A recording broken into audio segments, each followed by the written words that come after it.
Bahawalpur district reporter Nasir Iqbal Zoya की report के मुताबिक सूबाई वज़ीर ख़जाना मखदूम हाशिम जमा बख्त ने कहा है कि जनूबी पंजाब की तरक्की और खुशहाली हुकूमत की अवलीन तरजीह है। बहावलपुर के लिए मेगा डेवलपमेंट प्लान बनाया जा रहा है और इस डिवीजन को पूरे मुल्क का मिसाली डिवीजन बनाया जाएगा।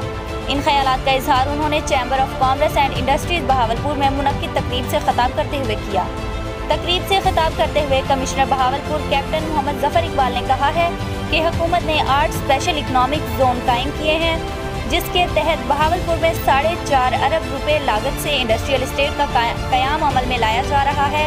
बाद सूबाई वज़ीर ख़जाना ने चैम्बर ऑफ कॉमर्स के सब्ज़ाजार में पौधा लगाकर शजरकारी मुहिम में हिस्सा लिया।